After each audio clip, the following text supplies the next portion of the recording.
मोक्षमार्गस्य नेतारं भेत्तारं कर्मभूरतां ज्ञातारं विश्वतत्त्वानां वन्दे तद्गुणलब्धये।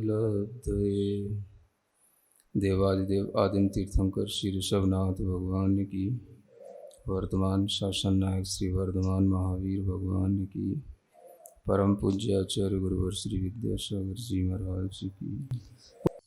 नारकः नित्या शुभतरलेश्या परिणाम देह वेदना विक्रिया। इस सूत्र में नित्य शब्द को सबके साथ लगा करके, नित्य माने हमेशा, अशुभतर उनकी लेश्या होती है जिसके बारे में बता दिया था। अशुभतर परिणाम भी होता है। परिणाम का मतलब यहाँ पर भावों से नहीं है। परिणाम का मतलब यहाँ पर स्पर्श रस गंध और वर्ण का जो परिणमन है उससे है। तो नारकी जीवों में भी कसायों में अंतर मुहूर्त में परिवर्तन तो होता है, लेकिन वह उसी के अनुसार होगा जिस तरह की कसाय का उसमें उदय चल रहा है, और उसकी लेश्या भी कापोत नील कृष्ण ये बनी ही रहेगी। लेकिन फिर भी उन हर एक लेश्याओं में असंख्यात लोक प्रमाण भेद हो जाते हैं कषायों के भेद के अनुसार। इसलिए वह अंतर मुहूर्त में परिवर्तन होकर के भी वह जैसा है वैसा ही बना रहेगा भाव लेश्या। इस तरह से ये भाव लेश्या को जानने के बाद में जो उनके स्पर्श रस गंध और शब्द आदि के जो परिणमन होते हैं, ये बड़े ही वहाँ पर अशुभ और कटुक होते हैं। जितना भी स्पर्श में रुक्ष आदि स्पर्श जो होता है, कठोर आदि स्पर्श होता है, वह सब उनके शरीर में उत्पन्न होता है। जो भी वहाँ पर रस आदि किसी भी रूप में मिलते हैं, वह सब जो है तीखे और सब दुख देने वाले होते हैं। सबका रंग अशुभ होता है, देख कर के ही डर लग जाए। और किसी भी नारकी का जो कुछ भी कहना होता है या बोलना होता है, वो भी बहुत, है ना, जिसे बोलते हैं कर्कश वाणी, कठोर वाणी, मर्म भेदी वाणी, है ना। जितना भी अशुभ से अशुभ हो सकता है वो सब वहाँ पर परिणमन को प्राप्त हो जाता है। तो ये सब अशुभ के साथ में देह भी वहाँ पर अशुभ होती चली जाती है। वैसे तो सभी का हुंडक संस्थान ही होता है, देह अशुभ ही होती है, लेकिन निचले नरकों में और ज़्यादा उस देह की अशुभता, उस देह में कहने को तो वैक्रियक शरीर है, और वैक्रियक शरीर में लोग जानते हैं सप्त धातुएं नहीं होती जैसे कि देवों में नहीं होती। फिर भी नारकियों के शरीर में वो सप्त धातुएं होती। इनका बहुत ही अशुभ रूप में, दुर्गंधित रूप में उनका परिणमन वहाँ पर देखने को मिलता है। क्योंकि उन्हें अपनी देह से जो कष्ट होना है, वह देह से कष्ट इसी आधार पर हो सकेगा। और हर एक नारकी के शरीर में अनेक तरह के रोग भी होते हैं। जितनी भी रोगों की संख्या एक शरीर में हो सकती है, अधिक से अधिक वो सब उसके अंग अंग में वहाँ पर रोग भी होते हैं। अगर ये सप्त धातुएं न हो, इस तरह का मांस रुधिर आदि का अगर वहाँ पर कोई खेल न हो, तो फिर शरीर से सुख मिलने लगेगा, और शरीर से सुख उनको नहीं मिल सकता। इसलिए ही वहाँ पर ये सप्त धातुओं का अशुभ परिणमन सबसे ज़्यादा वहीं पर देखने को मिलता है। ये सप्त धातुएं परिणमन करते हुए भी इस रूप में परिणमन नहीं करती जैसे हम मनुष्यों के शरीर में करती हैं कि कुछ भी थोड़ा सा विपरीत मिले तो तुरंत जो है हृदय की गति रुक गई, कि ब्लड सर्कुलेशन रुक गया, कि ब्लड, ऐसा कुछ नहीं होता। कुछ भी हो जाए, चाहे ब्लड प्रेशर कितना ही हाई हो जाए, चाहे सर्कुलेशन कहीं का कहीं पहुंच जाए, लेकिन वह उससे पीड़ित होगा, दुखी होगा, रोगी तो होगा, मरेगा नहीं, है ना। तो यह जो देह की उनके अंदर एक वेदना है, यह देह की वेदना भी उनकी निरंतर ऊपर से प्रथम नरक की नारकियों से लेकर के नीचे सप्तम नरक तक जो है वेदना भी अधिक अधिक बताई गई है।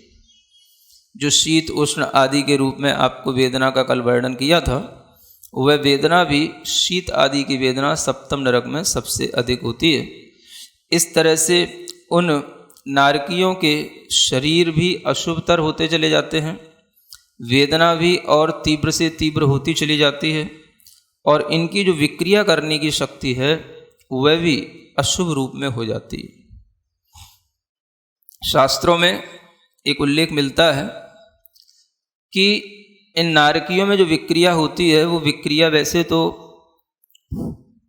अपृथक विक्रिया ही होती है, जिसे हम एकत्व विक्रिया बोलते हैं, पृथक विक्रिया नहीं होती।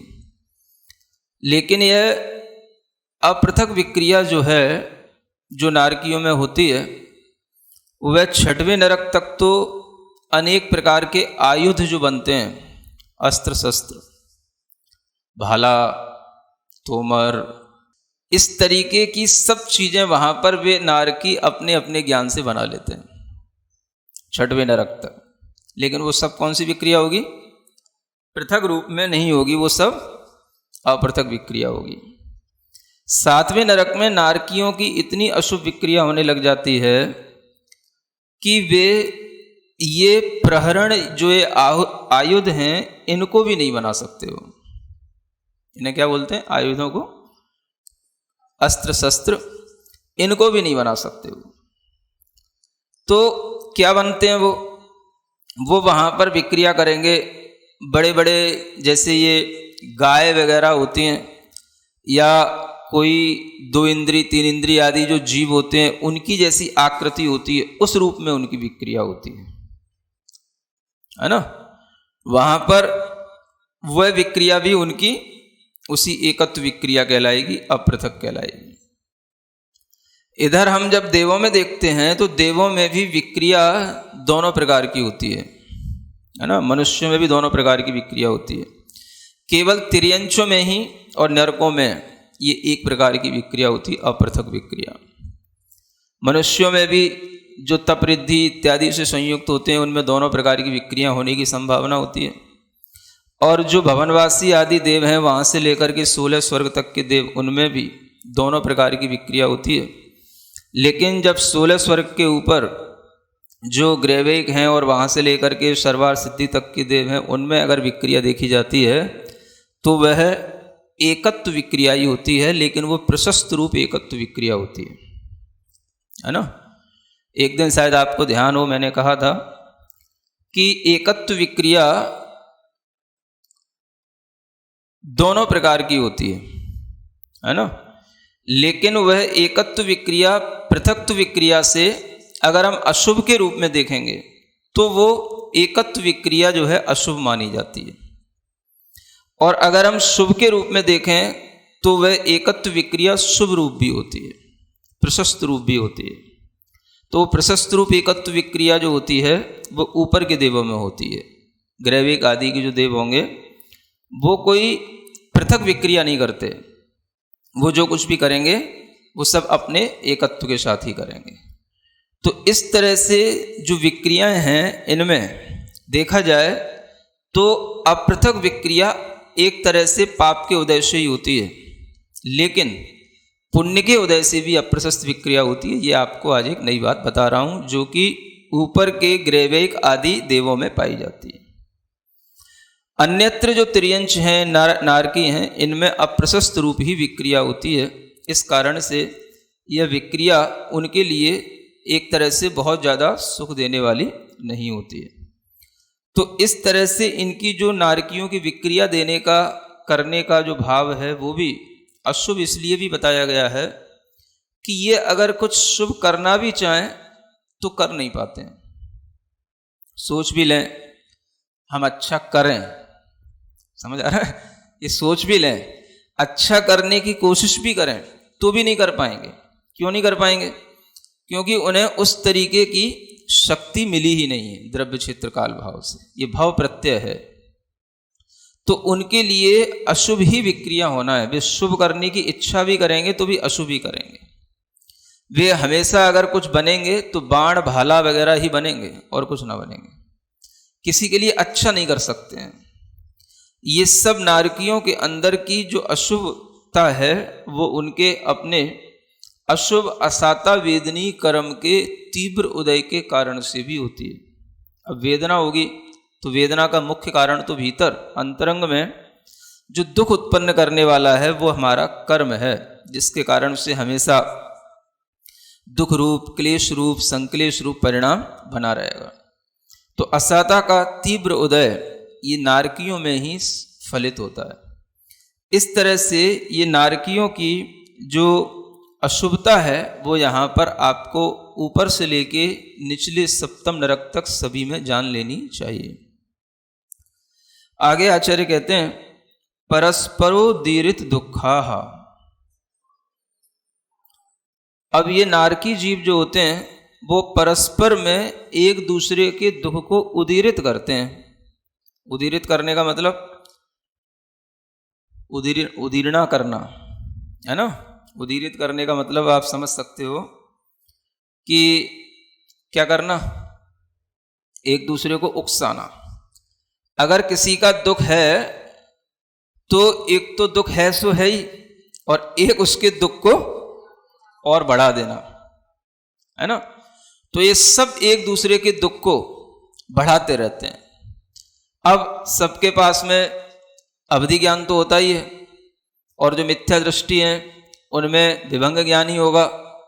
तो वे हमेशा हर चीज को बिल्कुल उल्टा ही देखेंगे, उल्टा ही जानेंगे, और वे एक दूसरे को भी इस तरीके से आपस में लड़ते हुए लड़ाते हुए खुश रहते हैं, रहने की चेष्टा करते हैं, लेकिन कोई ना खुश रहने नहीं देता। समझ आ रहा है ना। वैसे आप देखो तो ये भी सोच सकते हो भाई, जब एक दूसरे को हम मारेंगे तो कहीं ना कहीं खुशी भी तो आएगी। हमने तुझे मार दिया है ना, हमने उसे परेशान कर दिया, हमने तुझे दुख दे दिया, लेकिन जितना हम दूसरे को देते हैं उससे भी ज्यादा हमें भी मिलता रहता है। समझ आ रहा है ना। तो इसलिए वहां एकांत रूप से ऐसा नहीं है कि हम किसी को दुख दे रहे हैं तो हम सुखी हो रहे हैं। ये दुख दे करके भी सुखी नहीं हो सकते वहां। जैसे तुम किसी को मार रहे हो वैसे तुम्हारे पीछे भी कोई है। अब यहां पे वो गणित फेल हो जाएगा कि आप सोचो तो कोई ना कोई लास्ट तो होएगा जिसके पीछे कोई ना हो। तो ऐसा कोई ना होएगा। किसी जीव के लिए किसी जीव ने हित किया तो वहां पर भी वो उसको अहित के रूप में ही देखेगा। मतलब जैसे आप कहते हो ना कि बिल्कुल टोटल नेगेटिव नेचर है ना, ये सब आपको नारकियों में मिलेगा। अगर वहां पर किसी ने आपके लिए, जैसे मान लो यहां पर माँ होती है, काजल लगाती है बेटे को है ना, तो क्या करती है, काजल के लिए उसको जबरदस्ती उसका मुंह पकड़ लेती है, आंखों में उंगली डाल देती है। तो वहां पर वो क्या रूप में दिखाई देगा, वहां ये नहीं देखेगा कि माँ ने मेरे को श्रृंगारित किया था, मुझे काजल लगाया था, मुझे अच्छा बनाया था, राजा बेटा कहती थी है ना। वहां क्या दिखाई देगा कि ये जो है मेरी आंखों में उंगली डालती थी, मेरी आंखें फोड़ती थी, मुझे परेशान करती थी। समझ आ रहा है। इस तरीके का वहां पर हमेशा उल्टा ज्ञान चलता है।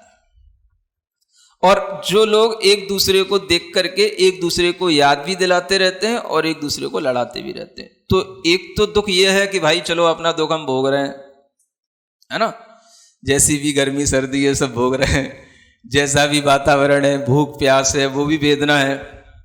समझ आ रहा है, वो भी भोगी जाती है। क्या सुन रहे हो, सिद्धांत कहता है भूख कब लगती है, असाता के तीव्र उदय में लगती है।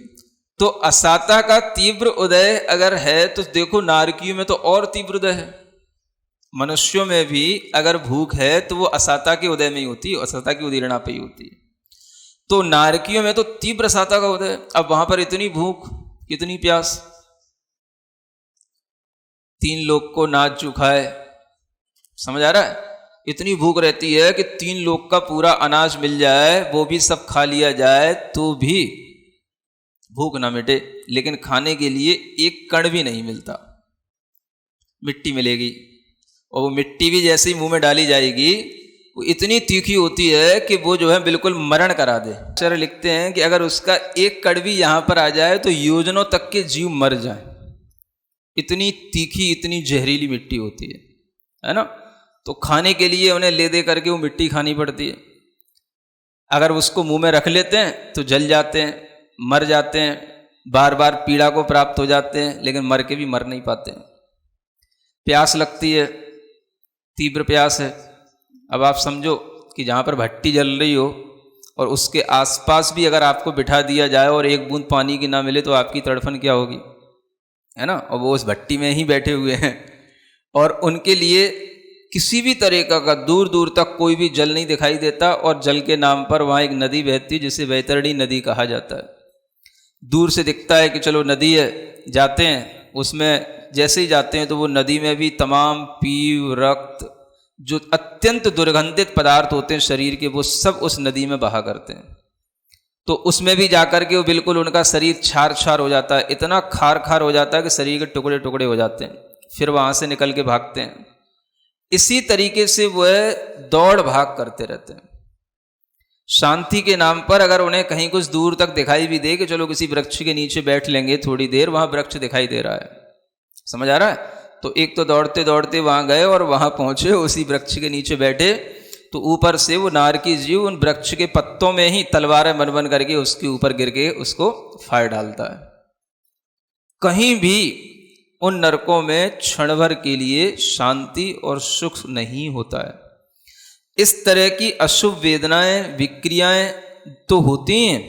यहाँ ये बताया जा रहा था कि एक तो अपने दुख और एक दूसरा सामने वाला दे रहा है वो दुख। समझ में आ रहा है। आप कभी कभी घर में देखते हो ना, कहते हो कि मैं तो वैसे ही परेशान हूं, तुम और अपनी सुनाते रहते हो। तो इस तरह की जो आपत्तियां हैं ये मनुष्यों में तो बहुत ना के बराबर हैं। ये इसलिए कह रहा हूं कि अगर आप नरकों की वेदना सुन रहे हो तो आप मनुष्यों में कुछ भी दुख नहीं है। और ऐसा अगर कोई दुख का अवसर आता है तो उस पर आप थोड़ा सा मौन धारण करके नरकों के दुख के बारे में अगर विचार करोगे तो आपको लगेगा ये कुछ भी नहीं। नरकों के दुख का चिंतन करने से, नारकियों के बारे में विचार करने से आप अपने घर में जो कुछ भी नारकी वातावरण उत्पन्न हो रहा है उससे बच सकते हो। सासू ने कुछ कह दिया, अगर हमारे लिए कुछ भी सुनने में आ जाता है तो उसे इस तरह से ना लें कि जैसे कोई नारकी ने कुछ कह दिया है? कोई उसने आपके दुख की उदीरना नहीं करा दी, कहा ही है। दुख की उदीरना तो वहां होती है जो नरकों में देखने को मिलती है। और अगर फिर भी अगर आपके लिए कोई दुख की बात कह दी है तो भी आप ये सोच सकते हैं चलो कोई बात नहीं, अभी कह दी है, अभी इसके भाव में थोड़ा सा गर्मी ज़्यादा है, अभी कसाई का आवेग ज़्यादा है, कुछ समय बाद ठीक हो जाएगा, ठंडा हो जाएगा, सही हो जाएगा। तो फिर बाद में इसको अपने लिए महसूस होगा कि हमने क्यों गलत बोल दिया। इंसान तो जरूर है, तो इंसान के लिए जरूर महसूस होएगा। नीति पथ नाम की एक किताब है जिसमें शायद प्रश्नोत्तर रत्नमालिका के ऊपर मैंने उसमें टीका लिखी है, तो उसका नाम नीति पथ दिया है ना। तो उसमें ऐसे प्रश्न उत्तर हैं। एक प्रश्न याद आ जाता है, को नरकः, नरक किसे बोलते हैं, वहाँ लिखा है, वहाँ पूछा है ना, अमोघ वर्ष महाराज की है। तो उसमें प्रश्न पूछा नरक क्या कहलाता है। उन्होंने एक बहुत अच्छा उसमें आंसर दिया, को नरकः परवशता। नरक क्या है? परवशता, परवश होकर के कुछ करना, ये बड़ा नरक है। नहीं समझ आ रहा है? हाँ, परवश, आपको अगर दुख भोगना पड़ रहा है तो परवश दुख भी आपके लिए नरक है। और अगर सुख भी परवश होकर के है तो वो सुख भी सुख नहीं है। आचार्यों ने तो यहां तक कहा है, स्ववश होकर के दुख भोग लेना अच्छा है, लेकिन परवश होकर के सुख भोगना भी अच्छा नहीं। तो जब हम परवश हो जाते हैं, परतंत्र हो जाते हैं, पराधीन हो जाते हैं, दूसरे के ही आश्रित होकर के जब हमें हर काम करना पड़ता है तो फिर वही हमारे लिए एक नरक का भाव पैदा कर देता है, यातना सी उसमें समझ में आती है। तो जब आपको इस तरह का कोई भी पराधीनता लगे, हम घर में हैं, अब जो संबंध बन गए सो बन गए, सासू जैसी है सो है, बहू जैसी है सो है, समझ आ रहा है ना। अब अगर आप उसको पराधीनता के रूप में देखोगे अब हम इसको कहाँ छोड़ सकते हैं, कैसे घर से बाहर निकल सकते हैं, तो वो पराधीनता तो आपके लिए दुख ही देगी। अब आप उसको स्ववश होकर के भोगो। ये हमारे अपने कर्मों का फल है, ये हमारा स्ववश हो गया। अगर हम इस तरह का विचार करेंगे तो हमारे लिए दुख कम होएगा, और जो दुख है वो दुख धीरे धीरे दूर भी होएगा। स्ववश का भाव लाओ। हम परवश होकर के क्यों कष्ट सहन करें? उसने गाली दे दी तो अब हम ये क्यों सोचें कि देखो ये सासू है और ये बहुत बुरा बुरा बोलती है, भगवान कब इससे छुटकारा मिले। हा? ऐसा सोचने के अलावा आप ऐसा भी तो सोच सकते हैं कि स्ववश होकर के कि देखो हमारे कर्मों के कैसे फल हैं कि हम इतने अच्छे घर में बैठे हैं, लेकिन फिर भी यहाँ पर हमें मनुष्य होकर के भी, मनुष्य के साथ बैठकर के भी ऐसा अमानवीय व्यवहार हमें सहन करना पड़ता है। हे भगवान, ये मेरे कौन से कर्मों का फल है? ऐसा भी विचार किया जा सकता है। ये आपका स्ववश भाव हो गया। तो परस्पर में एक दूसरे के दुख को बढ़ाने की चेष्टा ना की जाए। अगर किसी ने हमें दुख दे दिया है तो हम ये सोच लें कि हम उसको दुख ना दें। हमने एक की जगह चार कही तो उसको भी तो दुख होगा। चलो हम इतना ही कर लेते, उसने हमें दुख दिया, हम उसको दुख न दें, तो भी वो नारकी वातावरण नहीं बनेगा। इसलिए इन सूत्रों का अच्छे ढंग से उपयोग भी अपने जीवन में लाने की कोशिश करें। परस्परो दीरित दुखा, परस्पर में एक दूसरे को दुख देना ये नारकीय भाव है ना। आगे 5वें अध्याय में बताया जाएगा परस्परोपग्रहो जीवानाम, है ना। जीवों का तो वास्तव में कार्य क्या होना चाहिए? एक दूसरे का उपकार करना, ये भाव होना चाहिए। संक्लिष्टा सुरोदीरित दुखाश्च, च माने ये और जोड़ लेना उसी में। कहाँ तक जोड़ लेना? प्राक चतुर्थ्या, है ना। ये चौथी पृथ्वी से पहले पहले तक, माने ऊपर के 3 नरकों में ये देवलोक वहां तक पहुंच जाते हैं, है ना। उसमें भी असुर कुमार जाति के जो देव होते हैं बड़े संक्लिष्ट क्वालिटी के देव होते हैं। वैसे तो भवनवासियों में असुरों का बहुत अच्छा स्थान है, लेकिन उन असुरों में भी एक ये अम्बावरीश जाति के विशेष देव होते हैं जो इस संक्लेश के साथ ही उत्पन्न होते हैं। और इनके लिए आचार्यों ने कहा है कि ये संक्लिष्ट क्यों होते हैं? तो ये अपने पिछले जन्म में भी संक्लेश वाले कर्म करते हैं। कैसे संक्लेश वाले कर्म होते हैं? जैसे कि आपस में एक दूसरे पक्षियों को, पशुओं को लड़ाना और उसमें खुश होना, इसे संक्लेश कर्म इस तरीके से जो यहां पर अर्जित किया जाता है वो वहां जाकर के उस तरह से फलता है। और इस संक्लेश के पीछे ये भी बताया कि ये उनका जो संक्लेश होता है ये पापानुबंधी पुण्य के कारण से होता है। पापानुबंधी पुण्य का मतलब क्या होता है? पुण्य का तो उदय चल रहा है लेकिन पाप का बंध हो रहा है ना। मनुष्य बने, पुण्य के उदय से बने। खेलने की सुविधाएं मिली, पुण्य के उदय से मिली।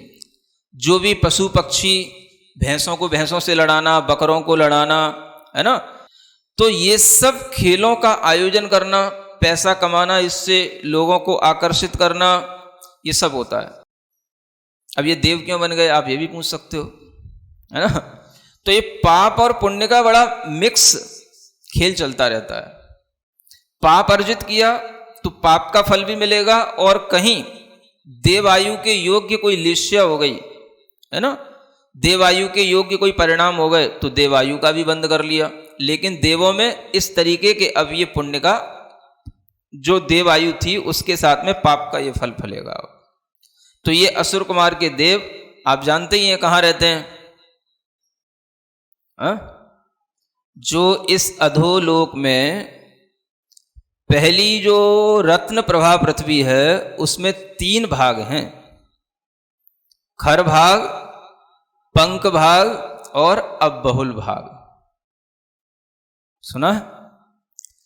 खर भाग में 16,000 योजन मोटा हुआ खर भाग है, जिसमें 1,000 योजन ऊपर का छोड़ दो, 1,000 योजन नीचे का छोड़ दो, बीच का जो 14,000 योजन की जो पट्टी बची है इसमें भवनवासी और व्यंतरों की जो भेद रूप देव होते हैं वो सब वहां रहते हैं, भवनवासियों में 10 प्रकार के देव होते हैं, असुर कुमार आदि, और इधर व्यंतरों में 8 प्रकार के देव होते हैं, किन्नर, किमपुरुष, गंधर्व, यक्ष, राक्षस वगैरह।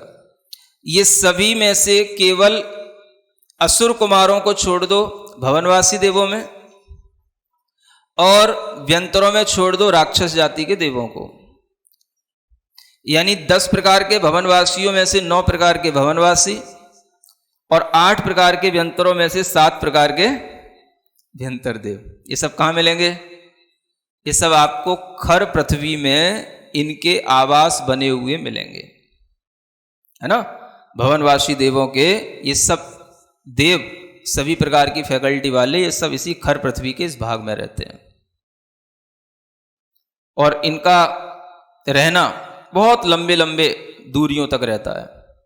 बड़े बड़े इनके भवन बने रहते हैं, इसलिए इनको भवनवासी भी कहते हैं। और इन्हीं के भवनों में अकृत्रिम जिनालय भी होते हैं। 7,72,00,000 अकृत्रिम जिनालय भवनवासी देवों के हैं, वो सब इसी खर भाग में बने हुए हैं, है ना।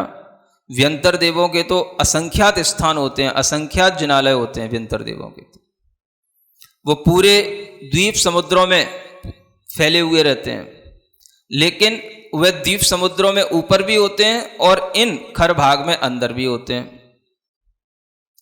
तो खर भाग में इस तरह के ये देवों का स्थान हो गया। पंक भाग में ये असुर कुमार जाति के देव, पंक भाग में इनका अलग से रहने का है। और राक्षस जाति के देव, जो व्यंतरों की फैकल्टी है, वो राक्षस, वो कहाँ मिलेंगे? वो भी वहां पंक भाग में मिलेंगे। माने इनको बिल्कुल एक अलग स्थान दिया गया है। ये 84, है ना, हाँ, लाख योजन बाहुल्य वाला जो पंक भाग है उसमें इनका निवास स्थान, और जो अब बहुल भाग है वो उसमें नारकी जीव रहते हैं, उसमें बिल बने हुए हैं, वो नारकी जीवों का स्थान है। वो जो है 80 लाख योजन का वो है। तो इस तरीके का यह पूरा का पूरा ये इन देवों का जो स्थान है, उसमें असुर कुमार देवों का स्थान नरकों के निकट है ना। लेकिन जाएंगे असुर कुमार देवी, और कोई नहीं जाएगा। ये भी एक बात है, नरकों में जाने को इन्हीं को मिलता है ना। बढ़ाने के लिए जाने को इन्हीं को मिलेगा। देवलोग वैसे जा तो सकते हैं, तीसरी पृथ्वी तक जा सकते हैं, लेकिन ऊपर के देव भी जाते हैं, और कई बार अगर कोई सहयोगी देव किसी दूसरे देव को भी ले जाए अपने साथ में तो ले जा भी सकता है। अब घूमने का मन है, कहीं भी घूम के आ सकते हो, है ना। तो इस तरह से देव लोगों का भ्रमण भी होता है। ऊपर के भी जो कल्पवासी आदि देव होते हैं वो भी नीचे तक घूमने आ सकते हैं। उनका स्पर्शन बनता है तो ऊपर 6 राजू, नीचे 2 राजू, 8 राजू का स्पर्शन करते हैं वो।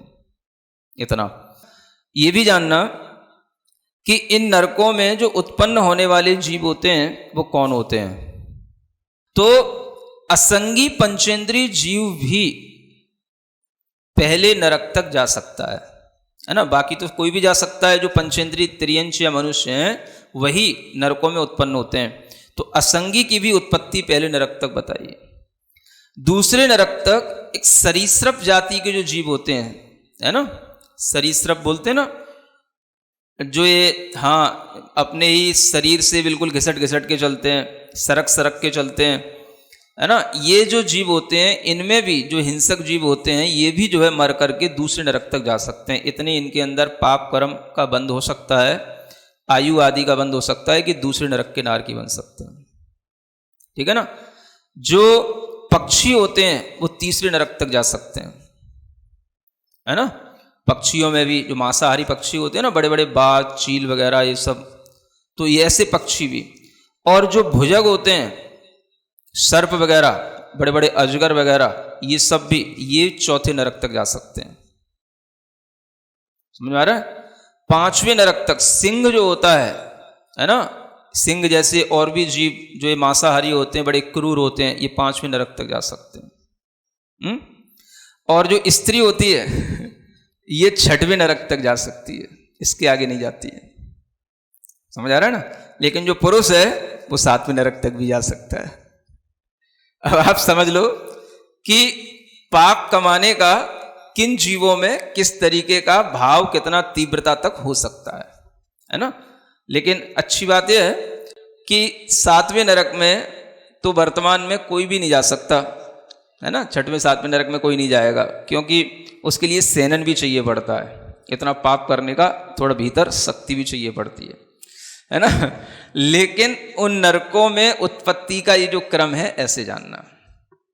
कुछ और भी अच्छी बातें जान सकते हो।